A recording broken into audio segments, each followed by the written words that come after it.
Yeah, I hope I don't get a copyright strike, but I'm gonna try anyhow. And just, this is my copy of a DVD I got years ago. It's from, it's in Cantonese and in Japanese with English subtitles. 注意。はい、心ですか。はい、なんで。Grant Acres. That's Grant Acres. And he's the ace of the Americans. And that's his squad of hand-picked wingmen. They're kind of useless because it's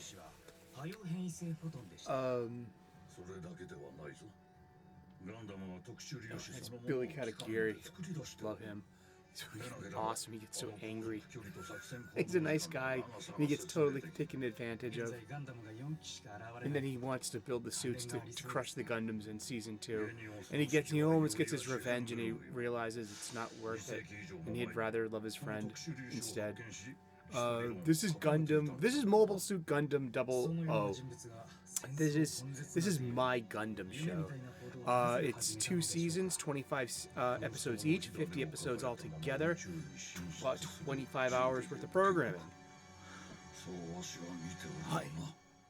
Here comes the music. Love the music. Like I said, I'm gonna film this and do one episode of. I call it Gundam Appreciation. I got some pizza. It's a Sunday afternoon. I got the day off.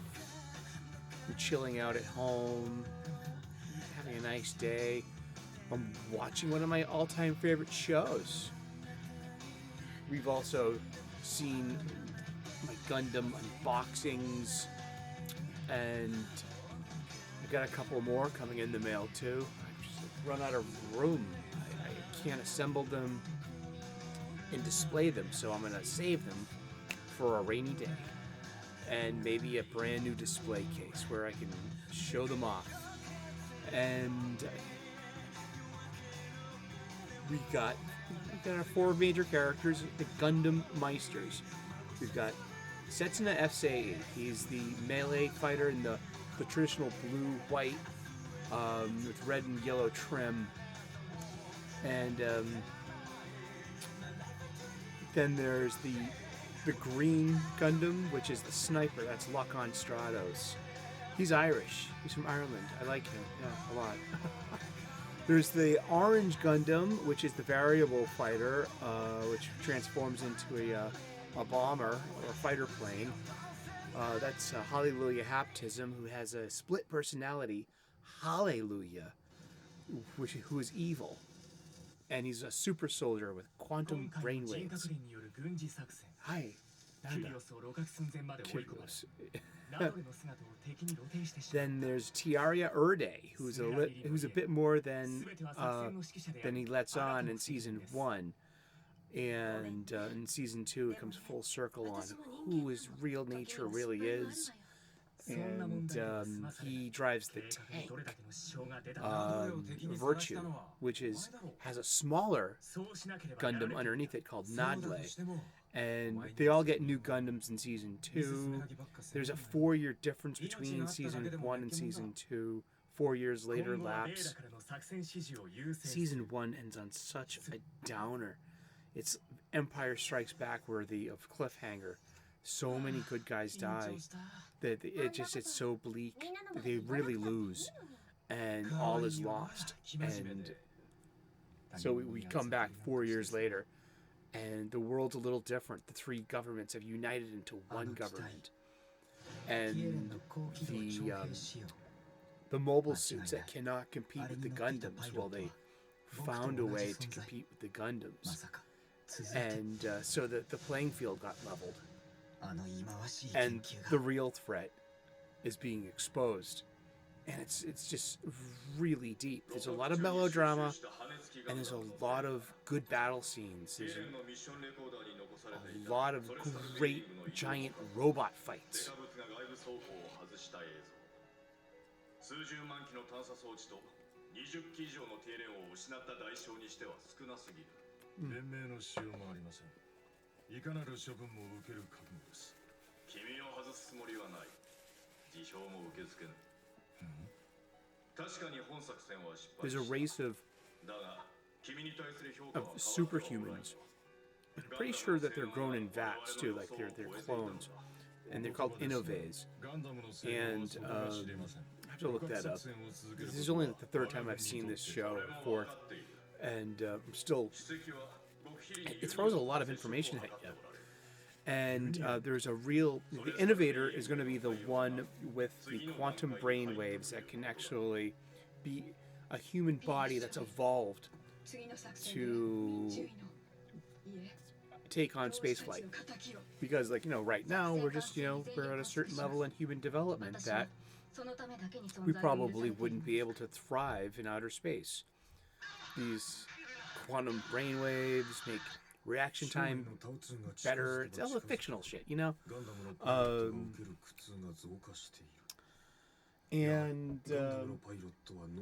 yeah, it's a well spun story. It's a well lived in world that it builds.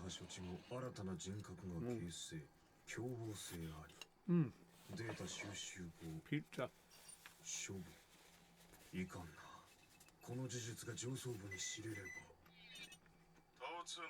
It is the year 2307. There are 3 governments on Earth. The Union, which is the North and South America, with Australia, New Zealand, and Japan. Then there's a European Union. And then there's a Russian-Chinese Union. All 3 have their own orbital elevator, a space elevator.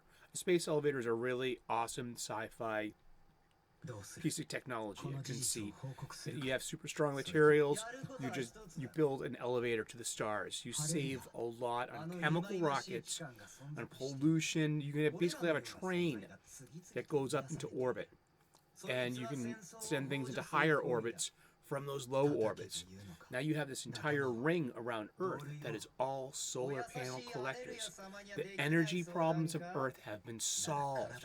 There's no more reliance on combustibles and upon fossil fuels. In fact, the fossil fuels have run out, and the Middle Eastern countries are all kind of facing a new third world kind of status, being no longer having privilege, economic privilege, or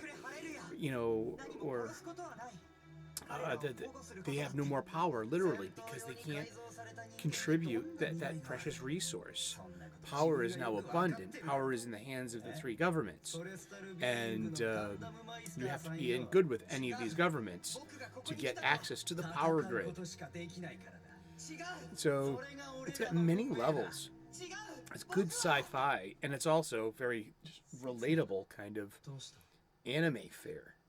It's you get the team with different colors. It's like a Sentai team, like the action teams of Battle of the Planets Gatchaman.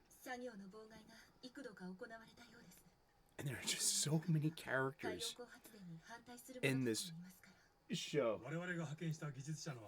It's really deep. It gets a little soapy here and there, melodramatic.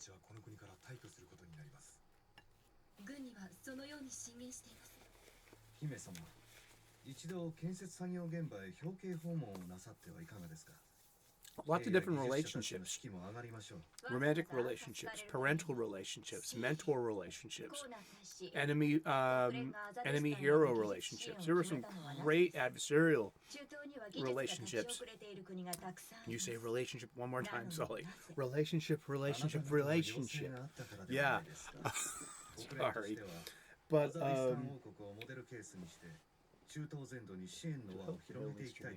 yeah, they're talking about that now. This is episode 10 of season 1.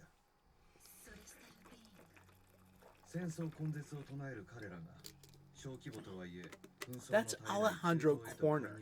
He's pretending to be a UN ambassador, but he's really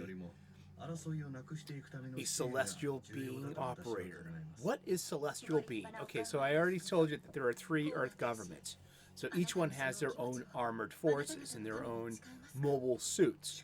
Well, there's a 4th major army out there. It's called Celestial Being. And they are basically activists.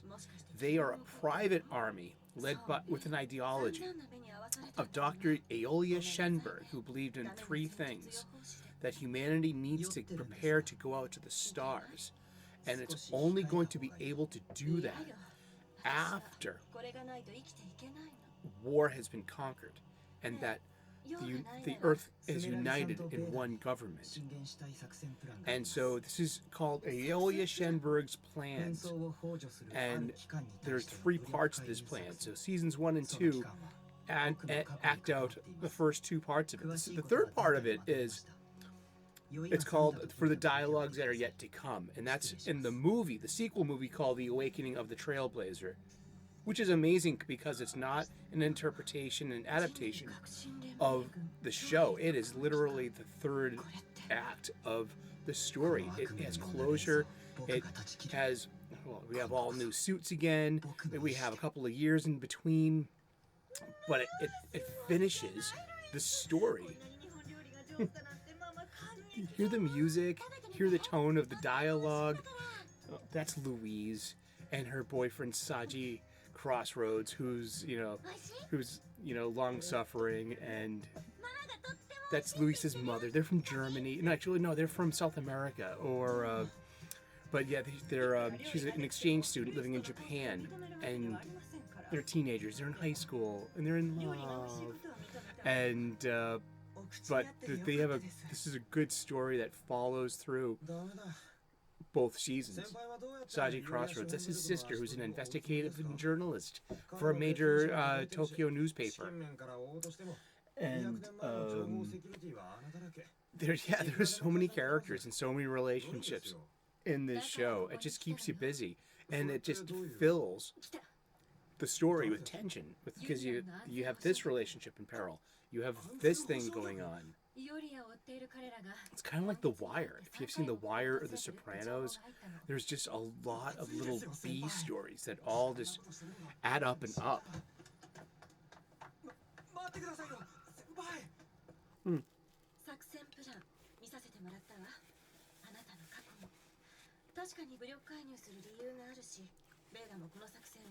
I don't like to eat and talk at the same time. It's gross. But the dialogues that are yet to come. Aeolia Shenberg's 3rd part of his plans, knowing full well that there is a intelligent life out there, and we need to be prepared as humans to have dialogues with them and not kill each other. We need to be able to not fear who we're going to meet. We need to be able to accept them and love and acceptance. And that's what the 3rd part's about, the movie's about.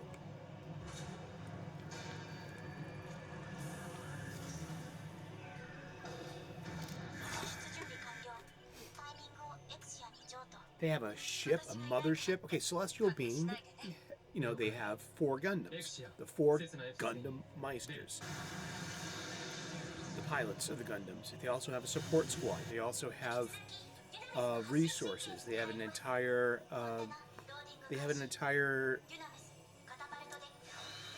cult following that supports them on high levels of technology, of fabrication, of energy production, of armaments.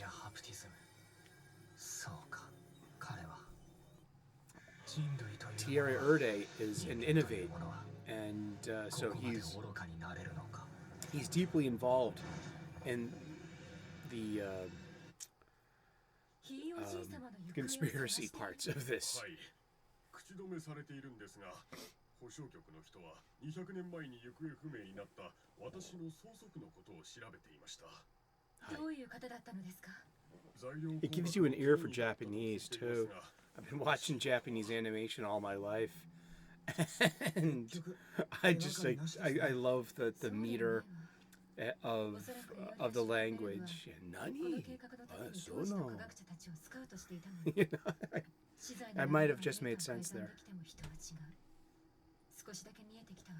But yeah, so Gundam 00, and this is we're getting to the midpoint of the first season. Then things start really changing. We get different players. So Celestial Being has big players and as like sleeper agents in government, such as Alejandro Corner and his assistant Ribbons Allmark. This is the first episodes I think they're really in, and Ribbons is an Inove, and he's basically the big bad. In the season 1, we're supposed to think that Alejandro Corner is the big bad, but no, it's actually Ribbons Allmark who's been behind the throne. It's really cool, but Alejandro Corner has his own squad of Gundams called Team Trinity. And these three, they're the Trinity siblings. There's 2 brothers and a sister. They have the Throne Gundams. And they're a bit more cutthroat and reckless. And they have, they're a bit of a negation of the negation. They're there to make Celestial Being look bad in a way. So eventually, Corner leaks the plans of the Gundam technology to the United Earth governments. So the governments get together, and then by mass producing, now these are lesser grade Gundams. They don't have the power capability as the real Gundams do, but what they do have is overwhelming numbers. And so the Gundams, the good guys, their advantage has been taken away, and the playing field has been leveled by season 2, and by season 2, you have a United Earth government, and that was part of Aeolia Shenberg's plan, that we can only get to the stars if we're together in one government, and the cessation of war through war. So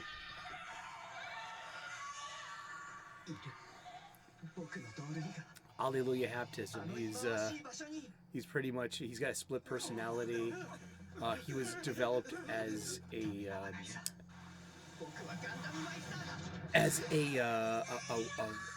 like a war child. Like he was a small child. He was bred to be a warrior and bred to be a next generation super soldier. And he knows that they shouldn't be around. So what he's doing right now is he's blowing up the facility with all the young super soldiers. It's war, and he knows if these super soldiers come to maturity, that you can't have super soldiers. There's already too many. Him and Soma Paris, the person who he ends up falling in love with, the woman version, the woman soldier, super soldier, and yeah, that's her. And when they meet, their quantum brainwaves get mixed. He's literally having a conversation with himself. It's not really self-talk. It's he's got a shadow called Hallelujah that protects him and does very vicious acts and is capable of horror. He's like he's his own anti-hero. He was stranded on a spaceship that was adrift when they were children, full of super soldiers. He killed them all to preserve the resources. Yeah, it's really hardcore. Yeah, kids, violence. Yeah, the next kid with a gun about to shoot another kid. Yeah, it's like, oh my goodness. Oh no! Yeah, let's clutch our pearls. This is anime.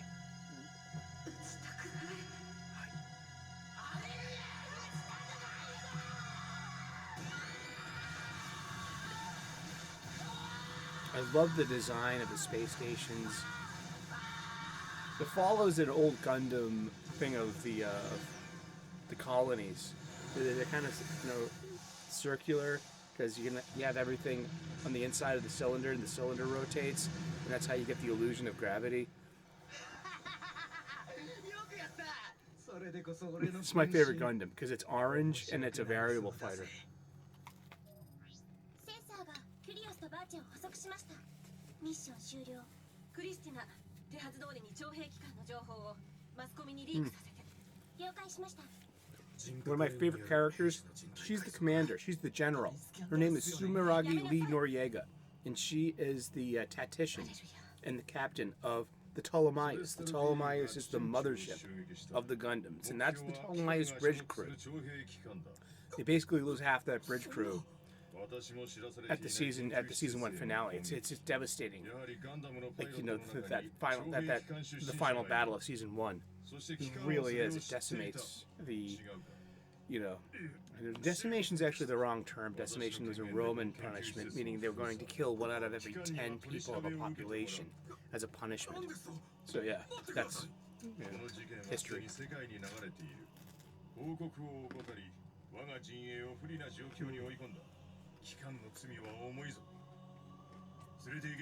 Hi. それスタルビーイングに花を持たせるなど。中佐。待機中だしおい。持ち場に戻れ。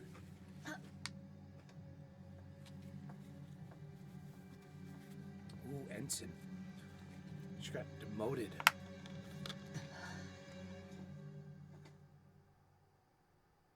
どうしたのアレルヤ。新しい作戦でも立案した？スメラギさん、僕にも一杯もらえませんか？なんで？ Sumeragi-san. ひどくそういう気分なんです。 She's an alcoholic. 未成年はダメよ。犯罪者になっちゃうの。 She went to a tactical university and made a mistake that got her fiance killed and left her in disgrace, and she became an alcoholic after that. But she's also confronted by a few of her best friends who play for the different teams of different nations. ありがとうございます。 She's also one of the prettier anime girls I have a crush on. こんな苦いものを。 She's age appropriate. Come on. I've been watching this for 15 years. きっとね。 I was 35 when I met her. Yeah, and so that's been just an episode of Gundam OO. It's season 1, episode 10. And I'm watching a show. And now let's see if I can upload this without getting a copyright strike. I love the music. I love the animation, the relationships. Mobile Suit Gundam OO is the first Gundam anime to be made in the HD format, using that whole big rectangle.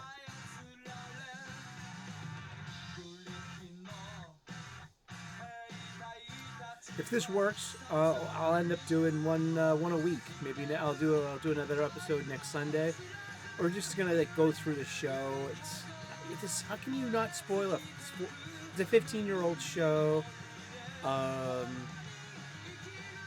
mean, it's spoilers on. I mean, full spoilers. Yeah. I mean, I want to talk about the show, and I hope maybe it turns you on to watching some really awesome anime.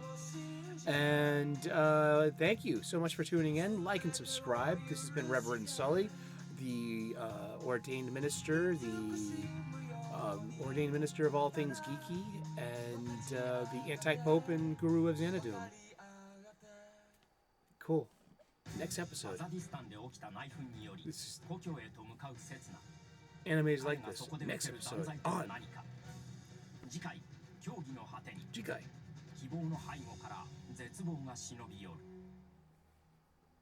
Awesome. Thank you.